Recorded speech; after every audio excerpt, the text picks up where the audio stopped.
एक बार भगवान शिव और माता पार्वती जी नर्मदा नदी के किनारे बैठे थे। तब माता पार्वती की चौपड़ खेलने की इच्छा हुई। तब उन्होंने शिव जी से यह खेल खेलने के लिए कहा, लेकिन इस खेल में हार जीत का फैसला करने के लिए वहाँ कोई दूसरा मौजूद नहीं था। इसलिए भगवान शिव जी ने कुछ तिनके एकत्रित किए और उसका एक पुतला बनाया। फिर उसमें प्राण फूंक दिए। भगवान शिव जी ने उस पुतले से कहा कि बेटा, हम चौपड़ खेलने जा रहे हैं, इसलिए तुम बताना कि हम दोनों में से किसकी जीत हुई और किसकी हार। फिर खेल शुरू हो गया। संयोग से इस खेल में तीनों बार माता पार्वती की जीत हुई। खेल खत्म होने के बाद उस बालक से हार जीत का फैसला करने के लिए कहा गया, तो उस बालक ने माता पार्वती की जगह महादेव को विजयी बताया। उस बालक के मुख से ये झूठी बात सुनकर माता पार्वती बहुत क्रोधित हुईं और उन्होंने बालक को लंगड़ा होने और कीचड़ में पड़े रहने का श्राप दे दिया। बालक ने माता पार्वती से कहा कि माता, मुझसे अज्ञानतावश ऐसा हुआ है। बालक द्वारा क्षमा याचना करने पर माता का दिल पिघल गया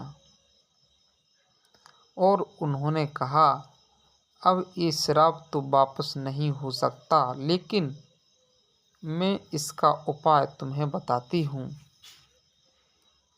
यहाँ गणेश पूजन के लिए नाग कन्याएं आएंगी। उनके कहे अनुसार तुम विधि विधान गणेश जी का व्रत करो। ऐसा करने से तुम्हारे कष्ट अवश्य दूर होंगे। बालक 1 वर्ष तक उसी स्थान पर पड़ा रहा। उसके बाद उस स्थान पर नाग कन्याएं आईं।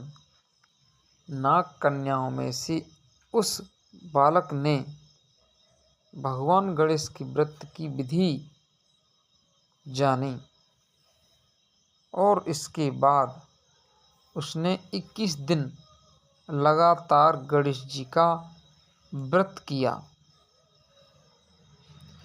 जिसके परिणाम स्वरूप गणेश जी उनसे प्रसन्न हुए और उन्होंने उस बालक को दर्शन देकर मनचाहा फल मांगने के लिए कहा। तब बालक ने कहा कि हे विनायक भगवान, मुझे इतनी शक्ति दो कि मैं अपने पैरों से चलकर कैलाश पर्वत पर जा सकूं।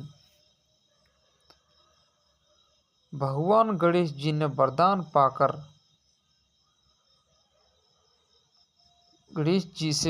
पाकर वह बालक कैलाश पर्वत पर पहुंचा और उसने अपनी कथा भगवान शिव को सुनाई। उस समय माता पार्वती शिवजी से नाराज चल रही थीं। देवी को मनाने के लिए भगवान शिव ने भी 21 दिनों तक भगवान गणेश जी का व्रत किया, जिसके प्रभाव से माता पार्वती जी की नाराजगी भी दूर हो गई और वो स्वयं भगवान शिव से मिलने पहुंच गई। इसके बाद भगवान शंकर ने माता पार्वती को इस व्रत के बारे में बताया। फिर माता पार्वती के भी ये व्रत अपने पुत्र कार्तिकेय से मिलने की इच्छा में किया। व्रत के 21वें दिन कार्तिकेय स्वयं माता पार्वती जी से मिलने चले आए। कहते हैं तभी से ये व्रत समस्त मनोकामनाओं की पूर्ति करने वाला व्रत माना जाता है। बोलो हर हर महादेव, गणपति बप्पा। हमारे चैनल को सब्सक्राइब नहीं किया हो तो सब्सक्राइब ज़रूर कर लें और कमेंट करके ज़रूर बताएं। हर हर महादेव।